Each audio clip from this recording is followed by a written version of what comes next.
Welcome back to another episode of Magnum Pontiac, and on today's episode we have an exceedingly rare Australian garage flying Firebird. Now this car's been sitting well over a decade and we've tinkered with it a little bit just to clean up a few things on it, but we're going to go through and have a look at all the things this thing's going to need to become fully roadworthy. So let's get this car cover off and see what's underneath the hood.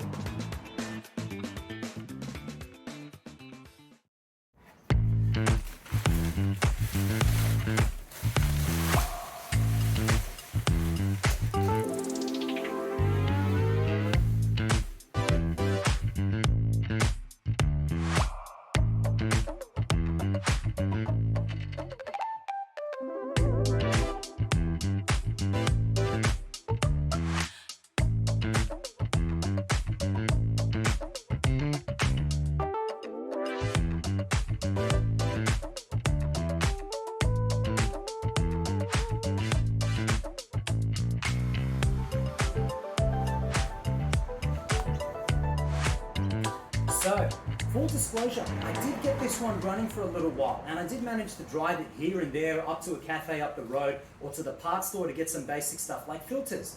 But you could tell straight away that it really wasn't running right and there was a lot of noises coming from under the hood. So let's take a closer look and see if we can get it started up again, as it's been sitting a little while since it's been sitting on the back burner. Well, let's kick it in the guts and let's see if it turns over. The poor thing's been sitting for a month or so, but it should hopefully go.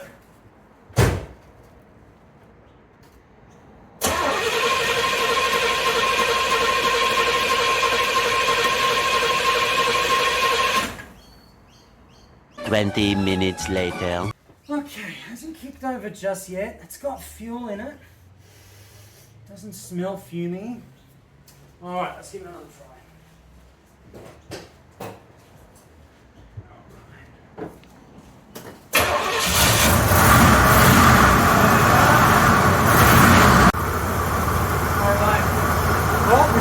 Started. It just needed a bit of a kick in the guts, but it turned over pretty easily. We're going to have to see if we can try and get this one all the way to the mechanics now. It's a little bit of a drive, but I'm pretty sure it should be able to do it without any issues. Alright, well let's try and get this turbo over. It's gone into gear pretty good at least. As even with some of my other Firebirds, after they've sat for a while, the Turbo 350 starts to leak a bit and they don't really want to go into gear. But so far so good.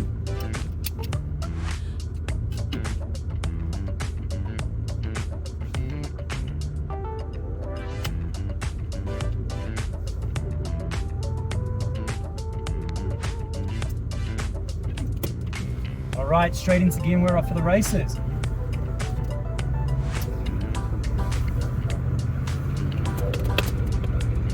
Alright, so a couple of things right off the bat. I don't know if you can really tell and if the microphone's picking it up, but the turbo's definitely making a little bit of a whining sound. So you can really feel that it's just not appropriating the boost well enough yet. The brakes are pretty good. I did adjust them a little bit when I had first got in the car, but there's still a little bit of play in them and those calipers sound like they need a little bit of work. Just giving it a little bit of a hit off the mark and you can really hear that Garrett turbocharger starting to whine a little bit. So it sounds like it's definitely going to need a little bit of a reco. But otherwise, the steering is really good. You know what? I've even noticed that turbo's making a lot more noise than it was before, so something's definitely up. These ones have a Garrett TB305 turbocharger, so they're not a very common turbo to come across, but hopefully the parts for them are going to be pretty standard and we should be able to get this one reconditioned locally. Here in Australia, we have plenty of turbocharged cars and we're no stranger to chucking a turbo on a 6-banger or a V8, so we should be able to get that one overhauled pretty easily. The next thing I've noticed is that a lot of the instruments aren't working. The speedo is working good, the tacho looks like it's working okay, but I've got no lights, and it doesn't look like I've got indicators on the external either. Fuel gauge seems to be working, I hope, because we're on a full tank of gas, and if we're not, we're in big trouble. We're currently at a stop. It's idling pretty nicely. It's pretty smooth. But as soon as we start to get a little bit of acceleration, you can hear the turbo starting to groan a little bit. So it definitely sounds like we've got some turbo issues. A couple more issues of note. It looks like we're not getting the turbo gauges to light up. Even though we were going close to about 80 kilometers per hour, we weren't getting any boost lights. All right, we've got a little bit of highway now, so I'm really gonna put the pedal down. I'm gonna see what we can get out of it.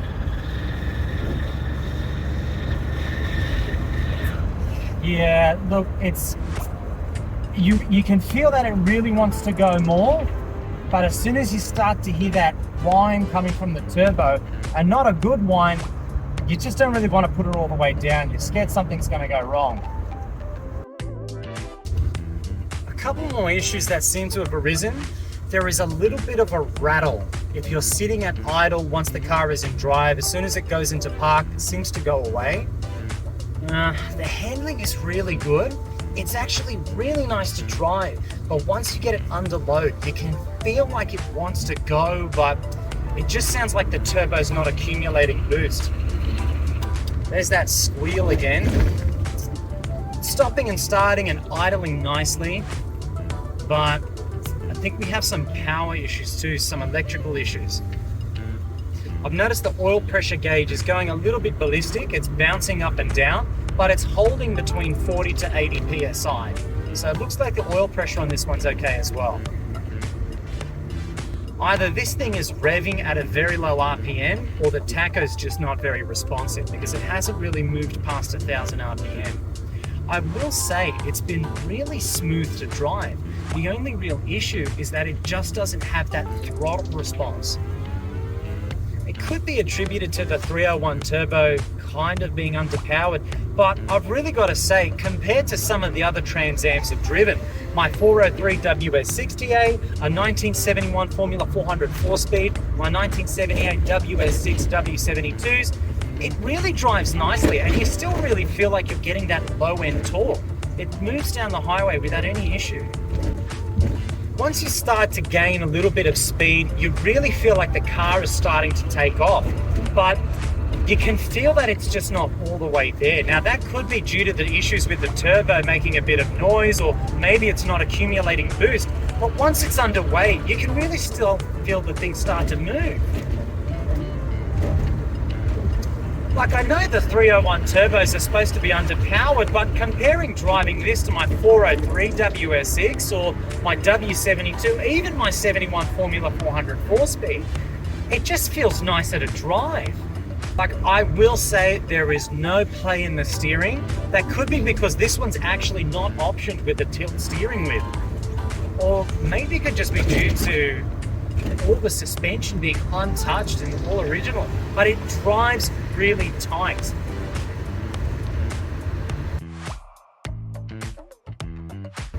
We're really putting a little bit of muscle on the brakes here, and they are pretty responsive. So even though I know for a fact the rear calipers are leaking fluid and the brakes can't be too good, it still has a really responsive and firm pedal.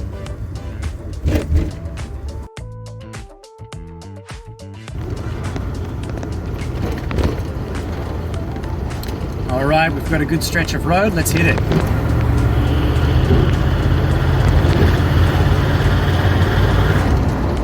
No, we got problems.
Now that the turbo assembly is off, let's have a closer look at the state of the turbo system. Now, if you haven't seen one of these before, this is the top end of the 301 turbo. That's where your quadrajet sits, there's your turbo system, and that's where it heads to the actual intake manifold. So, the valves don't look pretty good. All the hoses don't look too rusted and they don't look too compromised. The check valves look okay, but the turbo does have a little bit of rust on it. Even inside, it is just black as ball. Soot, charcoal, all caked up. So, wow.